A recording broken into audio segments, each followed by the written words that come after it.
ଆପଣମାନଙ୍କୁ ଏସ୍ଏସ୍ ଟିଭିର ଆଉ ଏକ ରାଶିଫଳ କାର୍ଯ୍ୟକ୍ରମରେ ସ୍ୱାଗତ।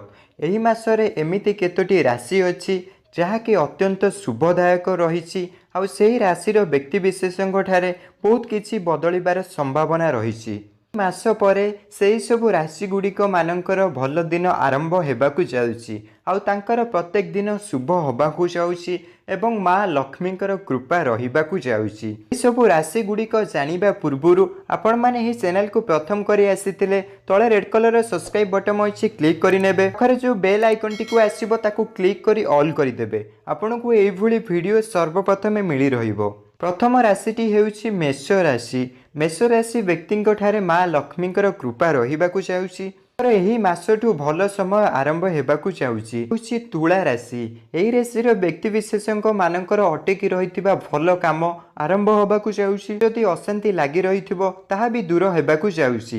ପ୍ରତ୍ୟେକ ଗୁରୁବାର ଦିନ କେବେ ବି ଘରକୁ ଆମିଷ ଆଣନ୍ତୁନି ଆଉ ସ୍ତ୍ରୀ ଲୋକମାନଙ୍କୁ ଗୁରୁବାର ଦିନ ଆମିଷ ଖାଇବାକୁ ବାରଣ କରନ୍ତୁ, ଯାହାଫଳରେ କି ମା ଲକ୍ଷ୍ମୀଙ୍କ କୃପା ଆପଣଙ୍କ ଉପରେ ସବୁବେଳେ ଲାଗି ରହିବ।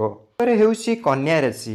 କନ୍ୟା ରାଶିର ବ୍ୟକ୍ତିବିଶେଷଙ୍କ ମାନଙ୍କ ପାଖରେ ଆଉ ଟଙ୍କା ପଇସାର ଅଭାବ ରହିବନି ଏବଂ ସେମାନଙ୍କର ଭଲ ଫଳ ତାଙ୍କର ଭଲ କର୍ମକୁ ନେଇ ମା ଲକ୍ଷ୍ମୀ ପ୍ରସନ୍ନ ହେବାର ସମ୍ଭାବନା ରହିଛି।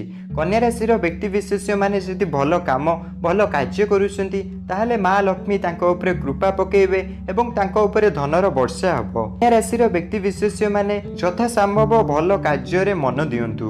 ତାପରେ ରହୁଛି ବୃଷ ରାଶି।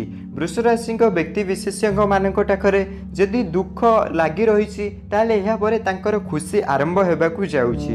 ସେ ଚାହିଁଲେ ନୂଆ ବ୍ୟବସାୟକୁ ଆରମ୍ଭ କରିପାରିବେ ଏବଂ ନୂଆ ବ୍ୟବସାୟରେ ଯଦି ଭଲସେ ମନ ଦେଉଛନ୍ତି, ଭଲସେ କାମ କରୁଛନ୍ତି, ତାଙ୍କର ବ୍ୟବସାୟ ସଫଳ ହେବାର ଅଧିକ ସମ୍ଭାବନା ରହିଛି। ବୃଷ ରାଶିର ବ୍ୟକ୍ତିବିଶେଷମାନେ ଘରେ ଗୁରୁବାର ଦିନ ଲକ୍ଷ୍ମୀ ପୂଜା ଏବଂ ଲକ୍ଷ୍ମୀ ଆରାଧନା କରନ୍ତୁ, ଯାହାଫଳରେ କି ଲକ୍ଷ୍ମୀ କୃପା ଆପଣଙ୍କ ଉପରେ ଲାଗି ରହିବ। ତାପରେ ରହୁଛି କୁମ୍ଭ ରାଶି। କୁମ୍ଭ ରାଶି ବ୍ୟକ୍ତିବିଶେଷଙ୍କ ମାନଙ୍କଠାରେ ଭଲ ଖବର ପାଇବେ। ସେ ବ୍ୟକ୍ତିବିଶେଷ ମାନଙ୍କର ଦିନ ଏବେ ଶୁଭ ହେବାକୁ ଯାଉଛି। ସେମାନଙ୍କର ଅଟକି ରହିଥିବା କାର୍ଯ୍ୟ, ବହୁତ ବର୍ଷ ପୂର୍ବରୁ ଅଟକି ରହିଥିବା ଶୁଭ କାର୍ଯ୍ୟ ଏହି ମାସ ହେବାକୁ ଯାଉଛି। ସେମାନେ ଅନ୍ୟ ଯେଉଁମାନଙ୍କୁ ଚିହ୍ନି ନଥିବେ, ଜାଣିନଥିବେ, ନୂଆ ଲୋକଙ୍କ ସହିତ ମିଶିବାକୁ ଯାଉଛନ୍ତି,